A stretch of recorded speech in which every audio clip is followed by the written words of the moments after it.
that's one of the best things about Deltarune's release structure to me, the fact that over the years we get to sort of see Susie grow as we grow with her in a way. And we got to see a good bit of that in Chapter 2 a few years later, which has always been considered the better of the two chapters, and is it? I mean, yeah, but like, maybe it is just because of the impact it had on me, but I do still kind of prefer Chapter 1, like, it changes every day, but I just prefer that chapter's tone and its soundtrack, and sometimes the simpler story appeals to me more. But oh my god, compared to Chapter 1, Chapter 2 was a massive upgrade in literally every way. It's undoubtedly better visually, it has much better gameplay and mechanics, its soundtrack rivals the first, hell, it even tops it in a lot of ways. The battle system is better. Honestly, the amount of improvement here is utterly baffling, and on its own, I think it's far and away the funniest goddamn game I've ever played in my life, and even comparing that to the rest of Deltarune, that's saying a lot. And Queen is a much better antagonist than King ever was. That's not to say he was bad or anything. No, he did great in his role of reflecting Susie's brutish nature, and his motivations, his goals, super solid. But Queen is a lot more complex. Instead of wanting revenge against the Lightners for abandoning the Dark World, she, like Darkners are supposed to do, just wants to make the Lightners' lives better. She wants to entertain them, to give them purpose. And what's the best way to achieve that goal, you may ask? By becoming a fascist dictator, of course. She's also kind of like a metaphor for the internet and stuff, and she represents Noelle's domineering mother, and Birdly, and maybe Toriel, I don't know, the jury's still out there. And she's a comic riot, and unlike King, she's actually a dominating force in the story. Well, he only got like one scene at the very end of Chapter 1. Lordy G heaven, she's got a lot going on. The meta-narrative from the first chapter goes even deeper here, this time centering around escapism through computers and tech and junk, but it's a lot more obvious, with this Dark World revolving more so around Noelle and her struggle to be more assertive and independent, both from her mother and from this sack of chicken shit. Getting to see her and Chris reconnect after all these years and recoil from the implied tragedy of whatever the hell happened to Noelle's sister is a great development too, even if something does feel sorta off. Over the course of the past 2 days, it's becoming increasingly more noticeable to the people around them that Chris isn't Chris, or at least not in the usual sense. They say things they wouldn't normally say, they do things they wouldn't normally do. And as Chapter 1's ending sort of confirmed, that's because of us, because of our influence,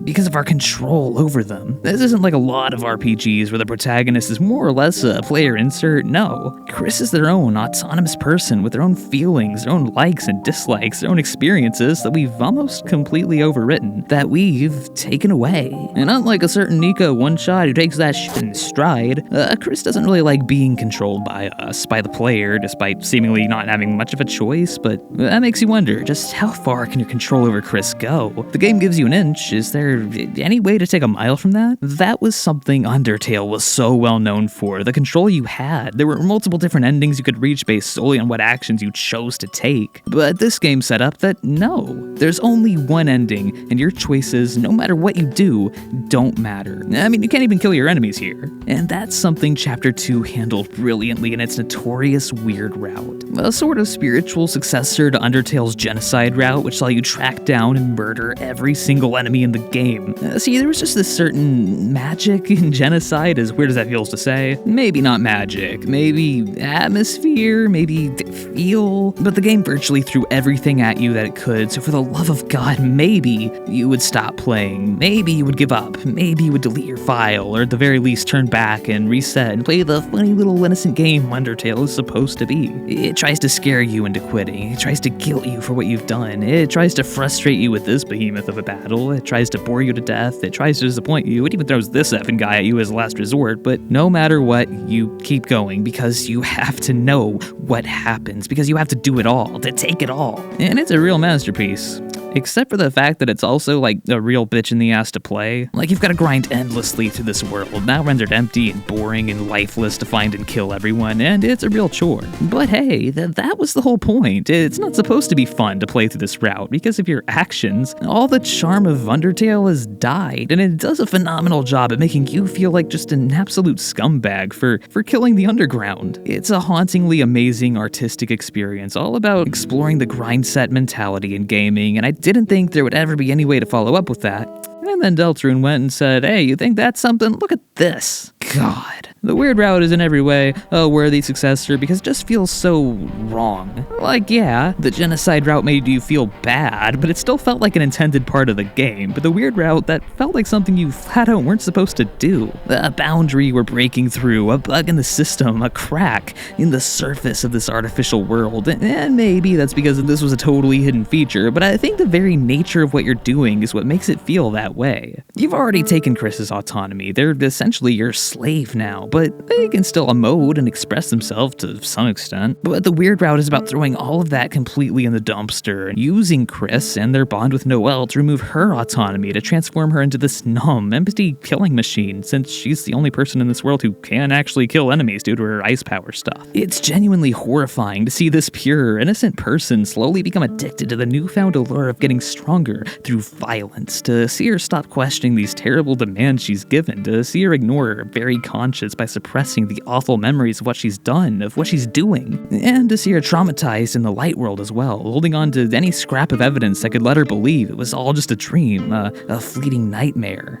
Like, damn, man. But what's even more interesting is how the world reacts to your actions, and I don't just mean the other characters, I mean the very soul of Deltarune itself. Like when embarking the genocide route, Undertale, like I said, basically did everything it could possibly think of to make it stop. But it's different this time. No, this game knows it's all hopeless. There's no point in even trying, and it just tries to get the game over with as soon as possible. All the bright, happy stuff, the emotional, fulfilling stuff is kind of just skipped over now. There's not even a real final boss anymore. So the game just shrugs its shoulders and throws Spamton Neo at you, and oh yeah, he exists. That's why, aside from all those hilarious quirks and deep lore and awesome theme songs, I think Spamton really made it big. Because if I've said it once, I've said it a dozen times, cohesion is what really makes a game something special, and Spamton embodied exactly what Chris wants most. And that's the pursuit of freedom from the very entity pulling their strings, namely us. Man, these games know how to make us feel kind of shitty for playing them, but to be fair, it's not like we want to be here either. We were promised our own form, our own blank avatar to fill the shoes of. We just ended up in this one for one reason or another. That's not really our fault. Like, from that lens, we're in the same boat as Chris, really. But enacting the weird route, yeah, that's all on us. Either way, Chapter 2 is great. In some, it's not as good as George Foreman's KO boxing, but it's like, come on, I can't expect every game to be on that level. I love all the wacky hijinks and the moments of sheer dread and tenderness found in its main route, and I mean, the weird route speaks for itself. Like, come on, I just spent give or take 1,000 words rambling about it, but whatever. It did take a few more years to get Chapters 3 and 4, and in that time, I think Deltarune has reached this sort of legendary status, and it feels so